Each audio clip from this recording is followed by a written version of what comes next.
തന്റെ രാഷ്ട്രീയം ഇതുവരെ പരസ്യമായി പ്രഖ്യാപിച്ച നടനല്ല മമ്മൂട്ടി.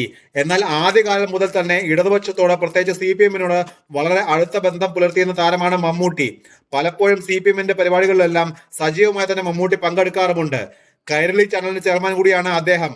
എന്നാൽ ഇപ്പോഴിതാ മമ്മൂട്ടി CPM ബന്ധം ഉപേക്ഷിക്കാൻ ഒരുങ്ങുകയാണത്രേ. കോൺഗ്രസ് നേതാവ് ചെറിയാൻ ഫിലിപ്പാണ് ഇത് സംബന്ധിച്ച് കുറിപ്പ് പങ്കിട്ടിരിക്കുന്നത്. കൈരളി TV ചെയർമാൻ സ്ഥാനവും അദ്ദേഹം വൈകാതെ ഒഴിയുമെന്ന് ചെറിയാൻ ഫിലിപ്പ് ഫേസ്ബുക്കിൽ പങ്കുവച്ച കുറിപ്പിൽ പറയുന്നു. കുറിപ്പിന്റെ പൂർണ്ണ രൂപം ഇങ്ങനെയാണ്: 1/4 നൂറ്റാണ്ടായി CPM തങ്ങളുടെ ആവശ്യത്തിനായി മമ്മൂട്ടി ഉപയോഗിച്ചെങ്കിലും അദ്ദേഹത്തിന് ഒരിക്കലും മാന്യമായ പരിഗണന നൽകിയിട്ടില്ല. ദേശീയ തലത്തിൽ അദ്ദേഹത്തിന് ലഭിക്കേണ്ട അർഹമായ അംഗീകാരം പലപ്പോഴും ലഭിക്കാതെ പോയത് CPM ബന്ധത്തിന്റെ പേരിലാണ്. സാഹിത്യം, സിനിമ, കലാരംഗങ്ങളിൽ CPM സഹയാത്രികരായിരുന്ന പലരും പാർട്ടിയുമായി അകൽച്ചയിലാണ്. പാർട്ടി വേദികളിൽ പ്രത്യക്ഷപ്പെടാൻ മിക്കവർക്കും ഭയമാണ്. MLA മാരായിരുന്ന മഞ്ഞളാംകുഴി അലി, അൽഫോസ് കണ്ണന്താനം എന്നിവർ CPM ബന്ധം